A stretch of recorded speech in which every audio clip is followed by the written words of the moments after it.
Pelo sinal da Santa Cruz, livrai-nos Deus, nosso Senhor, dos nossos inimigos. Em nome do Pai, do Filho e do Espírito Santo. Amém. Boa noite.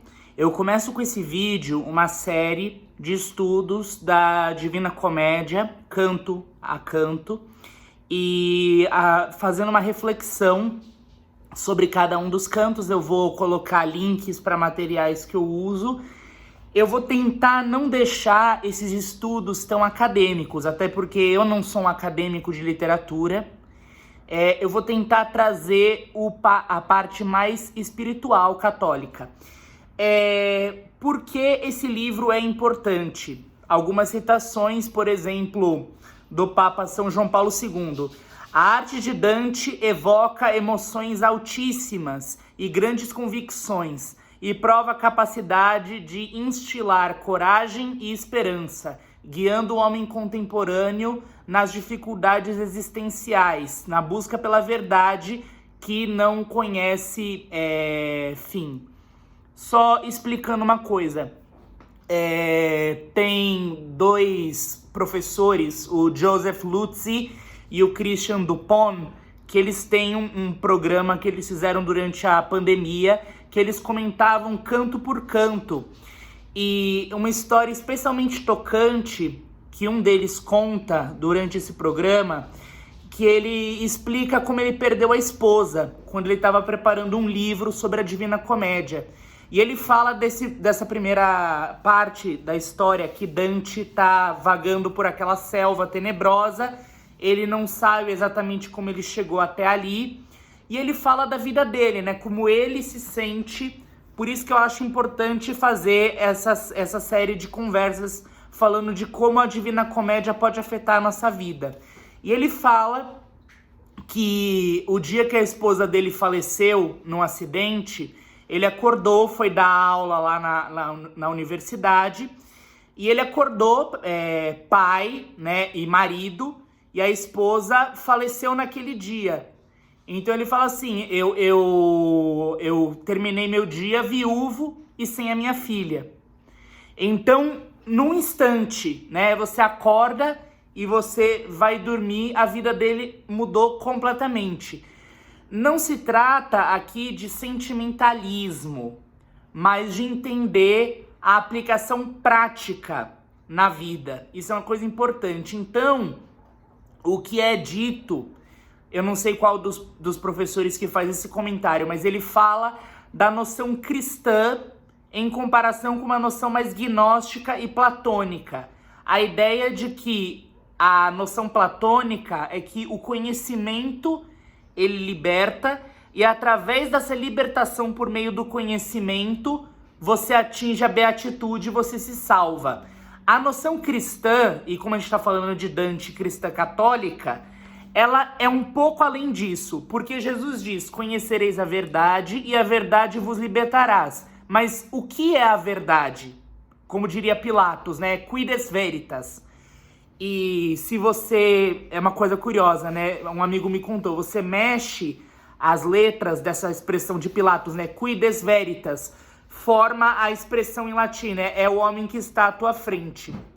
A verdade, para o cristão, não é um conceito, não é uma ideia. A verdade é uma pessoa, a pessoa de Jesus Cristo. Eu sou o caminho, a verdade e a vida. Então, é importante a gente perceber, Dante ele está perdido. Ele foi exilado, né? Ele terminou a vida dele sem nunca voltar para Florença. Ele foi exilado da sua cidade por motivos políticos. Ele escrevia sobre esse amor, por quem ele se apaixonou na adolescência, Beatriz, e esse amor nunca se consumou, né? Ele e Beatriz não se casaram. Então, entender a prática cristã quando a nossa vida está nessa selva obscura, quando Dante ele chega nesse começo. Como um dos professores que comentam esse texto falou, o que importa não é como você chegou na selva obscura, é como você sai dela. E no caso de Dante, você vê que ele tem vários auxílios, né? A Virgem Maria, a própria Beatriz, Virgílio, Estácios. Isso é uma coisa importante. Estácios é um poeta. Dante, ele refere a 3 pessoas na história como poeta. O próprio Virgílio, que é onde que ele é um grande fã, apesar de Virgílio ser pagão, e por isso ele aparece no limbo, né? Ele não ascende aos céus. Estácio, que é um poeta da antiguidade, mas que já é cristão. E aí, por último, Dante. Então você vê essa gradação. Apesar de Dante reverenciar muito Virgílio. Isso é uma coisa importante. A religião católica, os grandes pensadores católicos, eles se fizeram católicos não apesar das grandes conquistas do passado.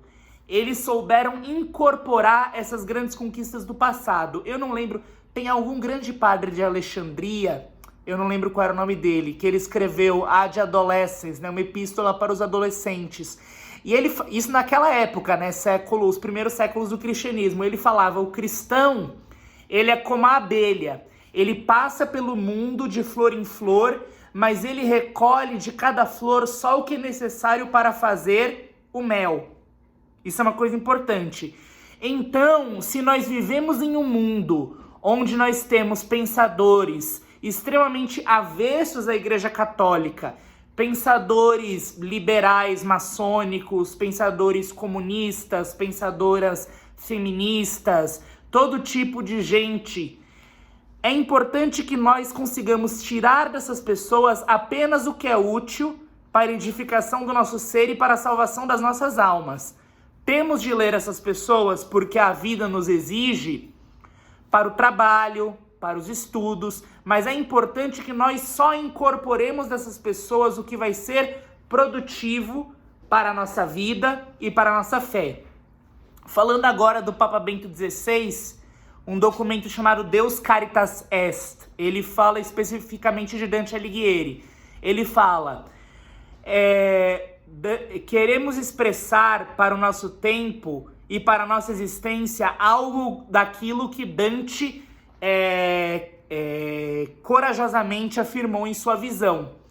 Eu não lembro, é algum professor, eu não sei se é do Instituto Borborema, se é do Centro Dom Bosco, ou se é do Brasil Paralelo. É algum professor que ele fala que a Divina Comédia de Dante, ela foi para a literatura o que a Suma Teológica de Santo Tomás de Aquino... Eu vou procurar o vídeo desse professor. O que a Suma Teológica de Santo Tomás de Aquino foi para a filosofia e o que a construção das catedrais góticas foi para a arquitetura. Isso faz muito sentido, porque se você parar para pensar, o que é a catedral gótica? Esse nome gótica, ele era uma forma depreciativa que o pessoal do Renascimento, as pessoas geralmente elas elogiam muito o Renascimento. Ah, porque o Renascimento era ótimo. Mas veja bem, os renascentistas, eles falavam mal das catedrais góticas, porque elas misturavam as influências germânicas com as influências romanas. E quem já viu uma catedral gótica sabe que é uma coisa linda. As catedrais renascentistas também são muito bonitas. Mas aquilo que a catedral gótica faz com a luz, você usa as janelas, você usa os vitrais para transformar a luz como uma parte da arquitetura. Você usa aquelas torres, a catedral. Eu tenho um programa que eu gosto muito, um podcast que ele fala sobre a arquitetura gótica, que ele explica as folhagens, os temas vegetais, os animais. A ideia da catedral gótica é refletir a natureza em harmonia, como era no Templo de Salomão.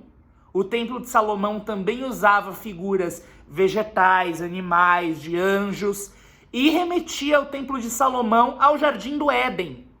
Então você tem essa genealogia da harmonia da natureza em torno de Deus. O Jardim do Éden, o Templo de Salomão e a Catedral Gótica. Então você tem essa visão estreita do renascentista, que ele fala, a Catedral Gótica ela é menos perfeita porque ela mistura o germânico com o romano. Mas é justamente a mistura do germânico com o romano que gerou os grandes reinos cristãos da Idade Média. A cristianização dos povos pagãos por meio da filosofia grega e por meio da religião de Jerusalém e por meio do aparato jurídico de Roma.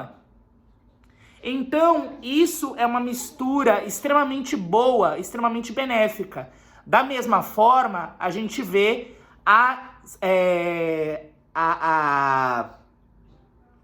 o livro de Santo Tomás, a Suma Teológica, ela é a aplicação da lógica aristotélica, a lógica de Aristóteles, para discutir conceitos teológicos cristãos. E assim ele consegue discutir os conceitos teológicos de uma forma muito mais honesta, direta e ilustrativa. Uma forma muito mais... Então você tem essa mistura das culturas que serve para servir ao reino de Deus, e também você tem a Divina Comédia. A Divina Comédia, ela se chama comédia, isso aí a gente já vai para o professor Giuseppe Mazzotta. Eu vou ficar devendo para vocês, eu vou colocar algumas aulas ao longo quando a gente for explicando. A Divina Comédia, ela é narrada no dialeto florentino de Dante, ela não é narrada em latim. Então, isso é uma das linguagens, né, que o pessoal fala, é uma linguagem de comédia, porque é uma linguagem mais simples, mas ela trata de temas elevados, de teologia, de história, da astrologia, que era a astronomia naquela época. Então, você tem isso. Então, você saber tratar de temas elevados de uma forma acessível, de temas santos de uma forma acessível.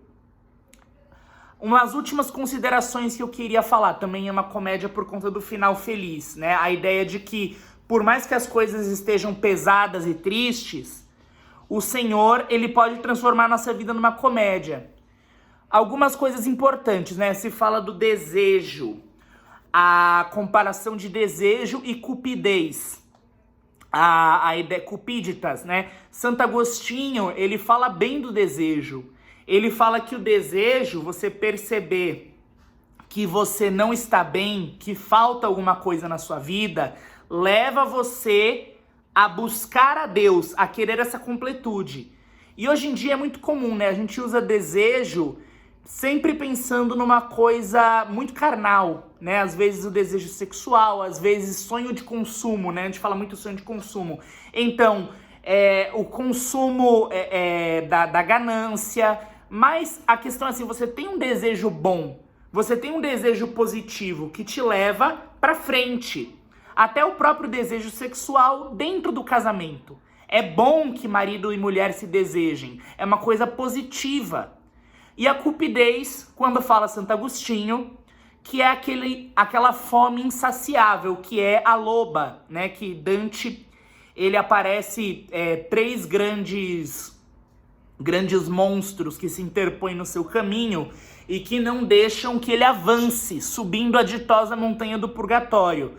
Você tem a loba, que é a última, né? A mais terrível, o leão e a onça, né? A pantera. A pantera toda pintada, né, que seria os desejos da carne, sempre cambiando, maculados. O leão, que seria a violência.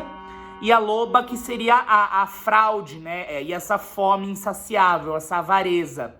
Isso é uma coisa muito importante. Então, o que se fala sobre a loba dentro da história de Dante, enquanto esse monstro? A loba, ela é essa figura que quanto mais come, mais fome sente. E a gente vê muito isso no pecado, como o pecado nos puxa para baixo. Quanto mais o ladrão rouba, mais vontade ele tem de roubar.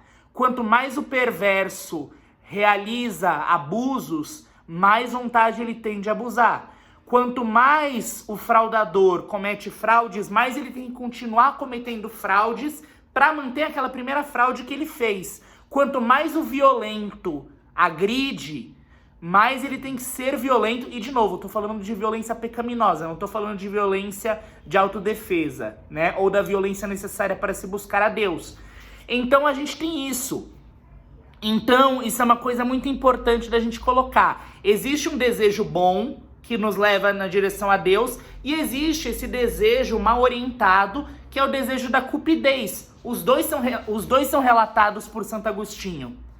Então você tem esse desejo que ele nunca se sacia. Por quê? Porque ele aplica para outras coisas o desejo que é um desejo de Deus, e você tem esse desejo que ele te torna cego, que é o caso da loba. A gente vai ver mais adiante o uso da figura do lobo como uma figura do partido guelfo, na época de Dante.